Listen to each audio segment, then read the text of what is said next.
Hey friends, welcome back to my channel. As you can probably tell from the title of this video, my cat is like crawling on the table right now. Roof. Okay. He always has to be doing what I'm doing. Isn't he cute though? Okay, not right now though.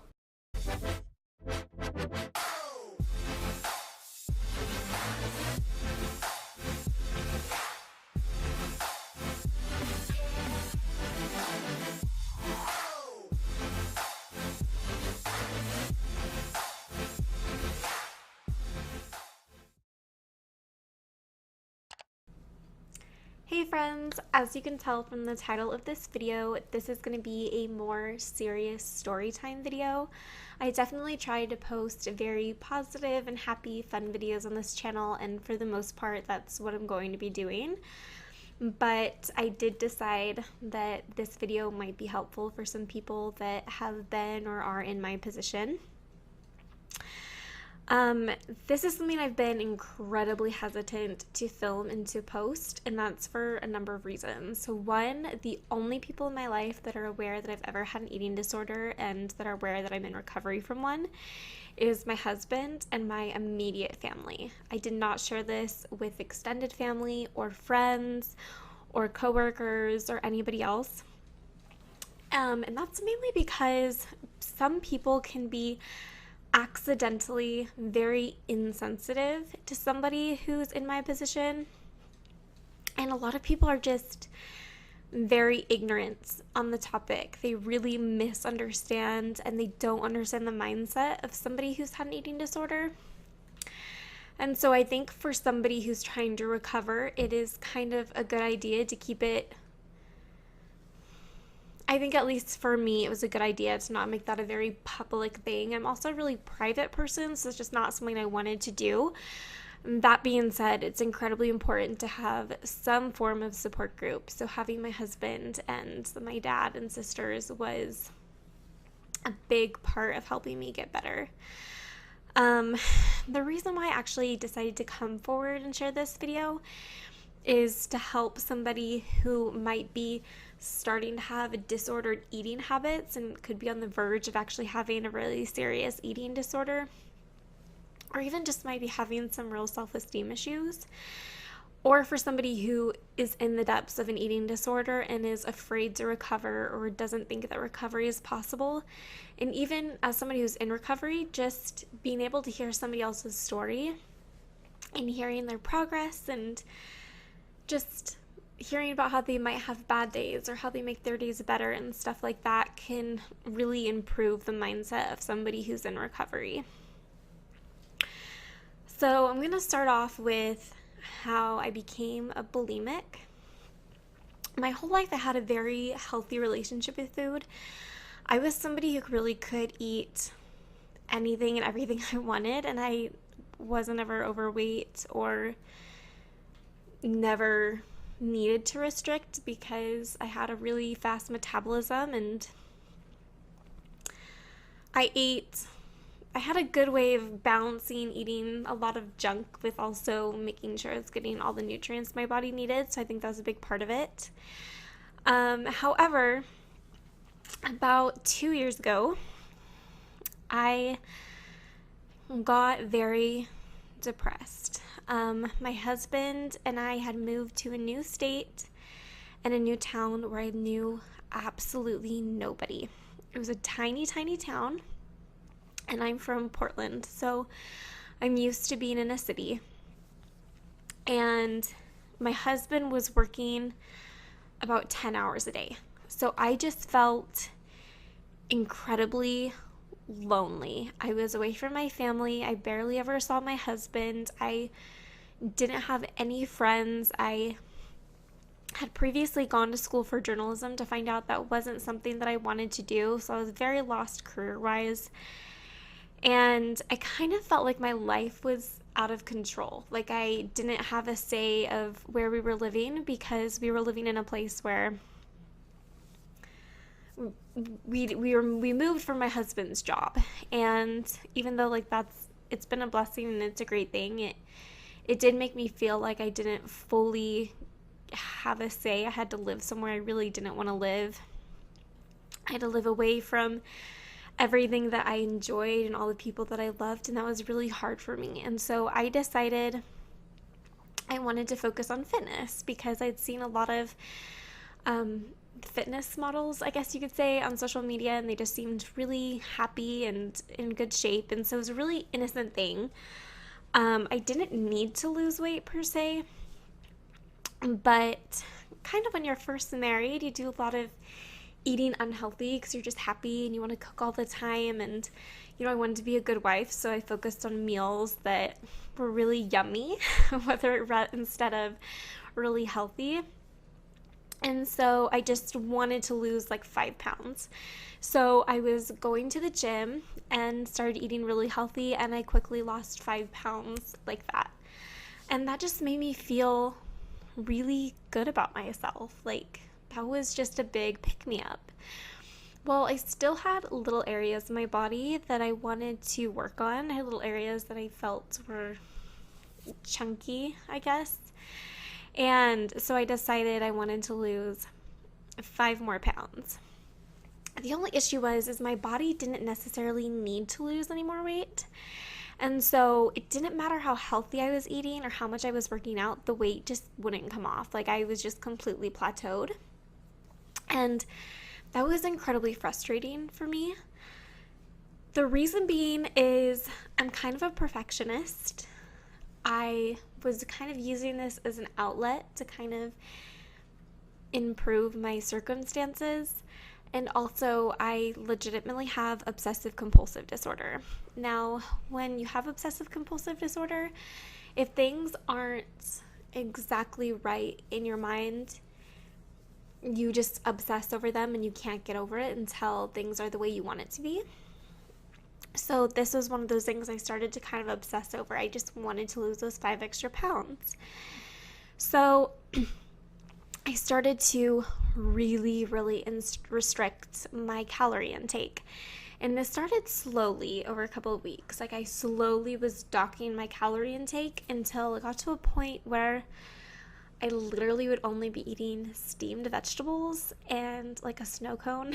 I don't know why I chose a snow cone, but it was literally just a whole bunch of steamed vegetables and a snow cone for the whole day. Like, that's all I would allow myself to eat. And even at this point, my body refused to lose any more weight because it just didn't need to, and I just wasn't fueling my body the way that I should. So because I had been restricting for such a long period of time, I had one day where I just completely binged because I was so hungry. I went to the gym and I worked out for like 3 hours on cardio. I had barely eaten anything, and I came home and I was just starving. And I remember my husband, he was like, hey, I thought we could just get a pizza tonight. So, we got pizza and breadsticks, and we got a dessert with it, and I just pigged out. Like, I just completely indulged.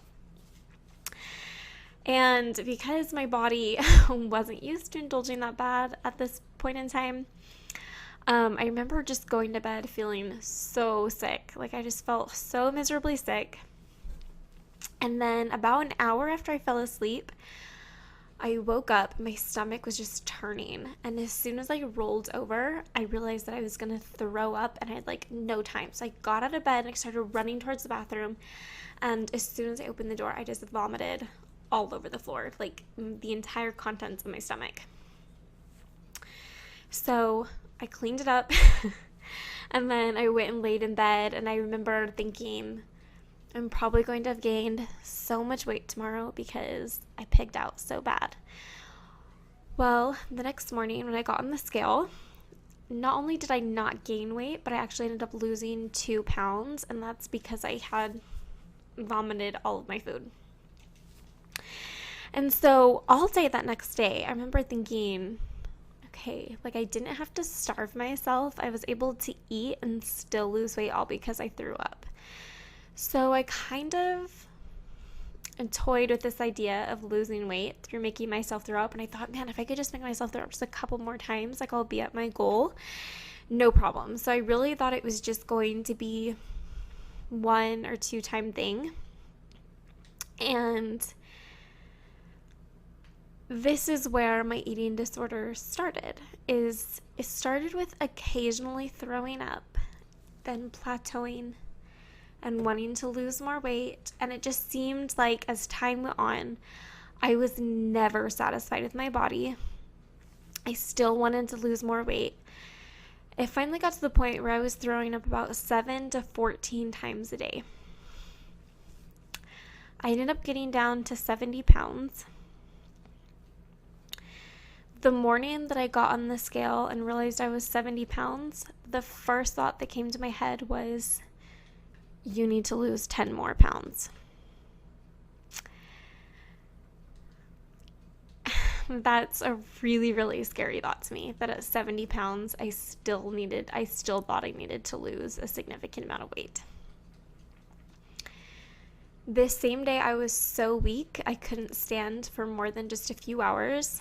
This has gotten to the point where I could no longer shave my underarm because it was so concaved that my razor wouldn't sit flat against my skin. You could count all the ribs in my back. I couldn't walk up a flight of stairs without having to take a break and sit down. I was constantly exhausted. I was always freezing. My heart was always racing, and I just felt like my stomach was always in pain. And I just felt like I needed to keep losing weight. I was abusing myself to get some form of self-worth I was never going to gain from an eating disorder. That's the really sad thing, is with an eating disorder, you're not going to win. At no point are you going to feel satisfied with your body. At no point are you going to think, oh, okay, like I finally got to a good weight, I can stop now, because it becomes a full-on addiction. The same day that I reached 70 pounds, my potassium started dropping so low I could barely lift up my head. And it's actually an interesting thing. My husband was having car trouble, and so he came home earlier than he was supposed to from work. When he found me, I had been sitting on the bedroom floor for a few hours. I couldn't even lift my own head. My heart was racing, and like my vision was flashing. Like it was going in and out of being able to see, and like my vision going completely black. And I was kind of incoherent. He came in, he saw me, and he immediately rushed me to the emergency room. And when I had got there, they told me if I had gotten there any later, then I would have gone into a coma because my potassium levels were so low. They had to give me potassium, which burns like crazy when it goes up your arm. They were force feeding me. They were accompanying me when I would use the restroom, and I just cried because I wasn't worried about the fact that I could have gone into a coma, or that like my electrolytes were so messed up that it could kill me. I wasn't worried about the fact that they said my liver was inflamed, or that my heart rate wasn't the way it was supposed to be, or that I was really close to damaging my kidneys. All I cared about was weight. And I remember literally thinking I would rather die than have to gain weight.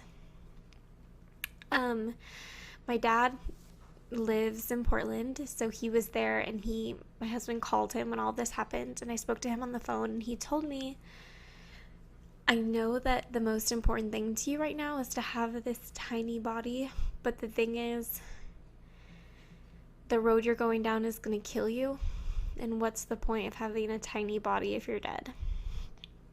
And I remember just realizing in that moment that I only had 3 options. I either had to choose to recover, I was going to be forced to recover, or I was going to die. And even though I did have thoughts where I thought death might be the better option, I realized that that was really selfish. But also, like, I had so many more things in my life to look forward to, that to ruin it all just to be this super tiny skeleton of a person was not what happiness was. And that's the moment that I decided that I was willing to start going into recovery. It definitely took some time before I was able to fully stop relapsing because I was used to making myself throw up 7 to 14 times a day, every day. So at first that went to once every other day to once a week, and I've officially reached the point where I haven't purged or made myself throw up or anything like that in 4 months, which for me is really good, and I definitely don't intend on going back at all. And then the first 3 months of the point where I officially stopped having relapses, my doctor was having me eat about 3,500 calories a day, which very quickly brought me up to weight restoration.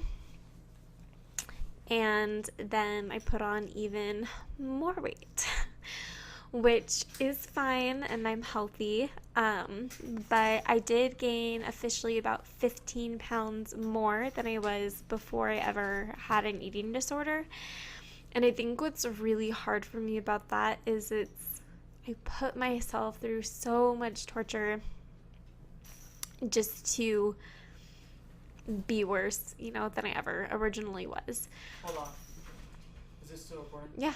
Okay, sorry. Sorry, my cat is running around the house like crazy. He's really determined being the star of this video.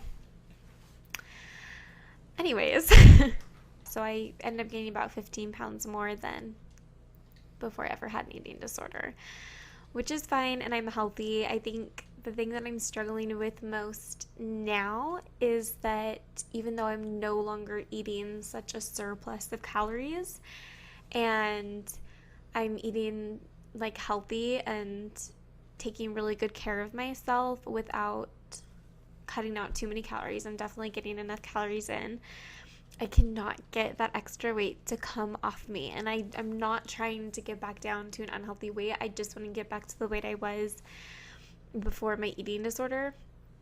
But the only trouble is when you put your body through so much abuse is, one, your metabolism slows down so much. And two, your body was forced to be in famine mode for so long that it's terrified to let go of any extra weight in case you're going to put it into famine mode again. So it is going to be a little while before my body is able to get back to my normal, and everybody has a different weight that's normal.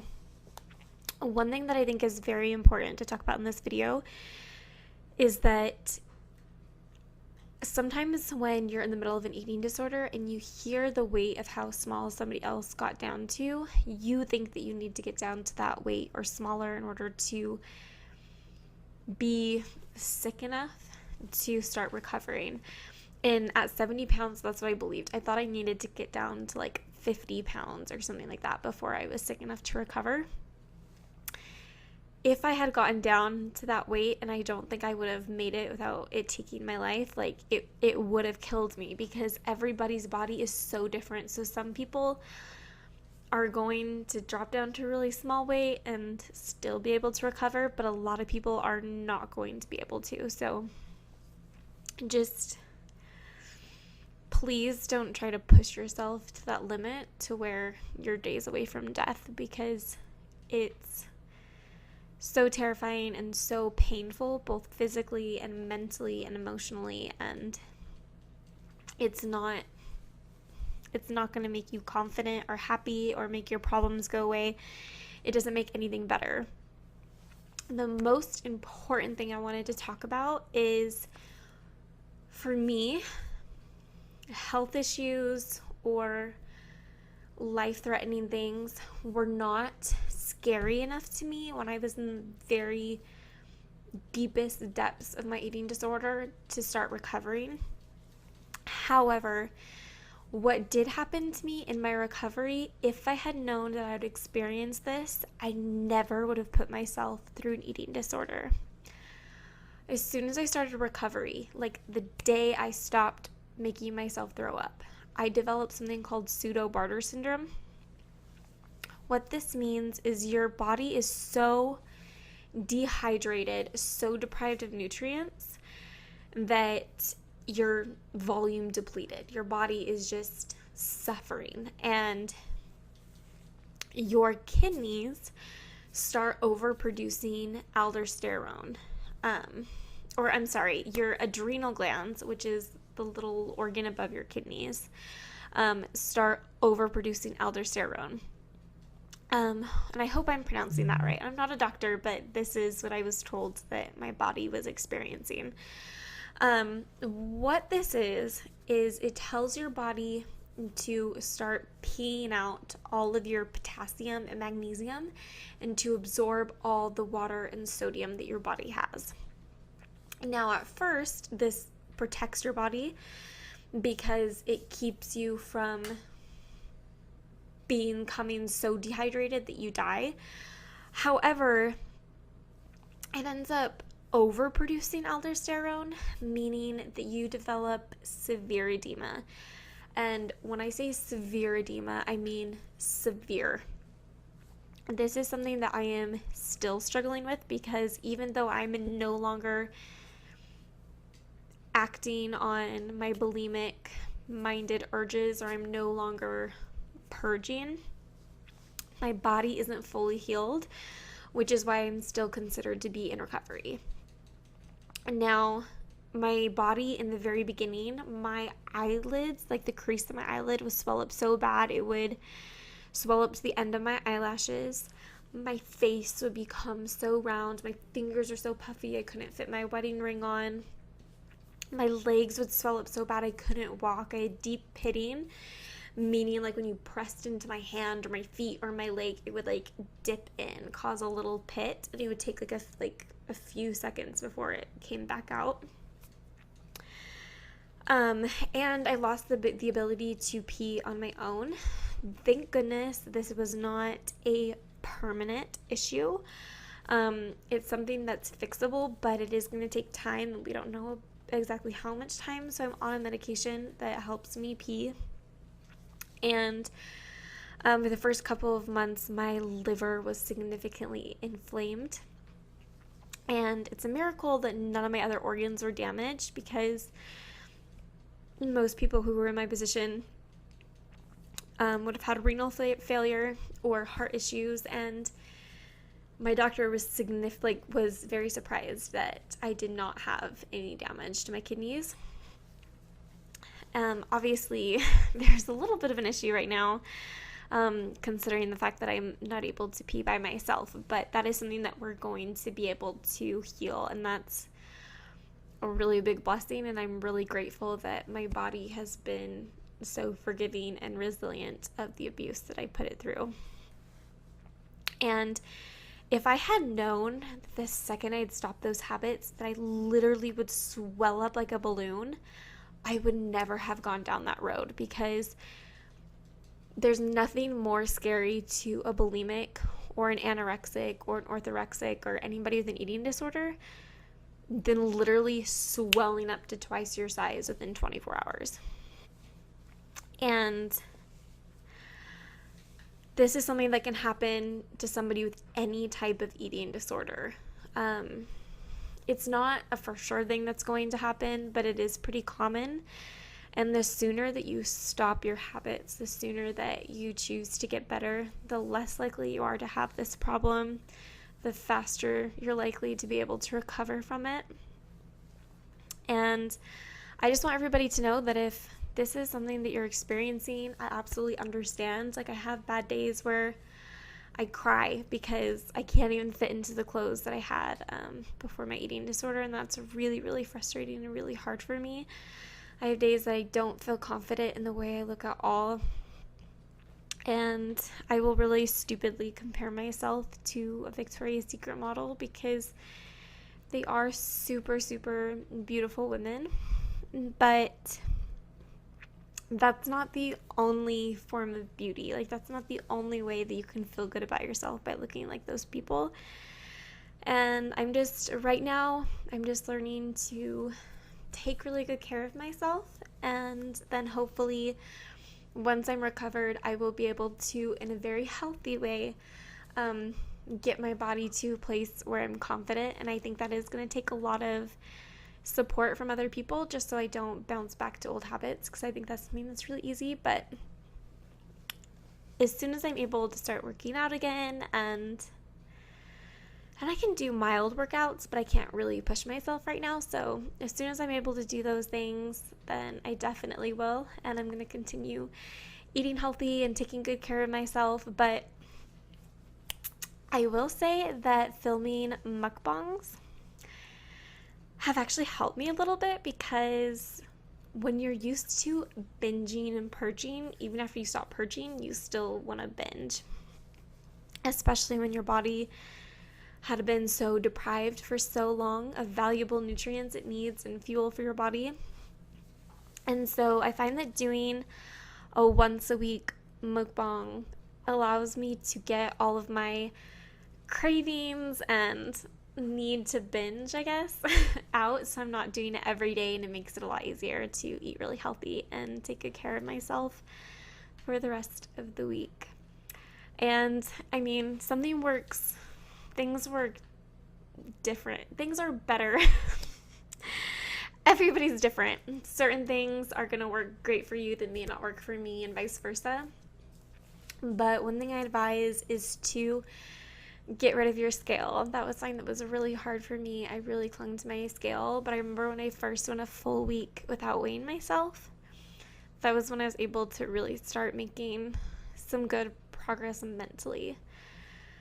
Definitely find somebody that you can confide in and let them know things for you that are triggers, and like things that make you feel better, and things that they shouldn't say that might make you want to relapse or might mess with your self-esteem. But I really hope you guys like this video. If you have any comments, or you're struggling or know somebody who's struggling, please refer them to this video, and feel free to message me anytime.